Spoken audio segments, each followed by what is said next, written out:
नमस्ते बच्चों। मैं आपको आज सिंधु घाटी सभ्यता के लोगों की धार्मिक मान्यताओं को लेकर और इस सभ्यता का अंत कैसे हुआ इसके बारे में अपनी जानकारी देने जा रहा हूँ। सिंधु घाटी सभ्यता के लोग मातृ देवी की पूजा करते थे तथा पशुपति महादेव को मानते थे। महादेव को आदिदेव इसीलिए कहा जाता है कि इनकी मान्यता अनंत काल से सनातन समाज में रही है और मोहनजोदड़ो में जो सील प्राप्त हुई है उस सील पर पशुपति महादेव के साथ साथ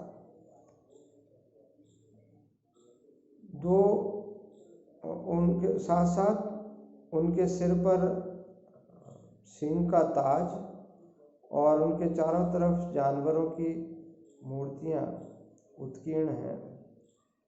उक्त मुख 3 मुखी है। इससे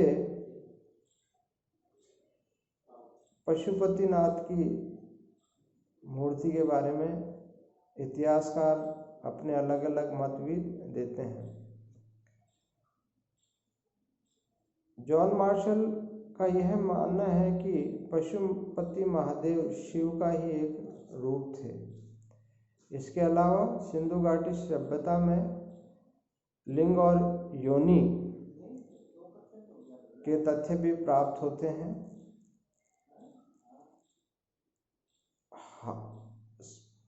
सर्प पूजा, बैल की पूजा, वृक्ष की पूजा इस कार्यकाल में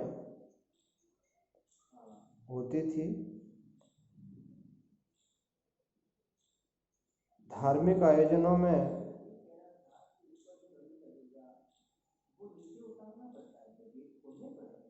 जो विभिन्न प्रकार के रीति रिवाज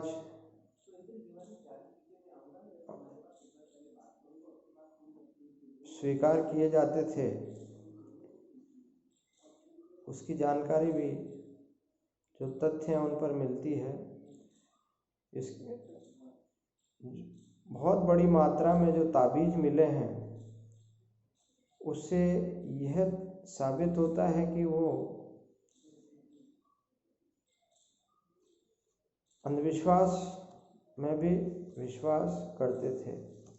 सिंधु घाटी सभ्यता का अंत कैसे हुआ इसको लेकर इतिहासकार अलग अलग अपना मत देते हैं, लेकिन जो प्रसिद्ध मत हैं उस जो भी तत्कालीन इतिहासकारों ने दिए हैं उनमें से इतिहासकार व्हीलर का है, जो ये कहते हैं कि आर्यों के आक्रमण के कारण इस सभ्यता का विनाश हुआ। और अपने इस तर्क के पीछे जो बात कहते हैं कि उस समय 13 ढांचे मिलते हैं एक ही स्थान पर, जहाँ एक ही स्थान पर दफनाए हुए हैं जिनके ऊपर चाकू के चोट के निशान हैं।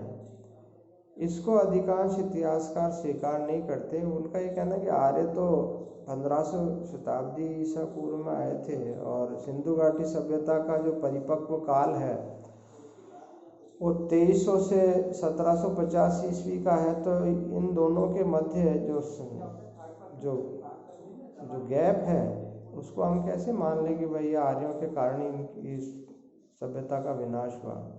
दूसरा तर्क ये दिया जाता है कि भाई बाढ़ के कारण ये सभ्यता का विनाश हुआ, क्योंकि मोहनजोदड़ो और चुन्नूदड़ो में जो लेयर्स मिलती हैं जो सभ्यता के विनाश के बाद पुनः बनाई गई वो 7 लेयर्स मिलती हैं, जो जिससे ये अनुमान लगाया जा सकता है कि भाई इसका विनाश बाढ़ और तूफान से हुआ था। लेकिन इसको भी इतिहासकार स्वीकार नहीं मानते। कुछ का ये मानना है, कुछ इतिहासकारों का, कि भूकंप से इस सभ्यता का विनाश हुआ। अनेक इतिहासकार ये मानते हैं कि इस सभ्यता की जो नदियां थी वो अंत में सूखने लगी, या फिर नदियों ने अपने रास्ते बदल लिए इसलिए यह सभ्यता का अंत हुआ।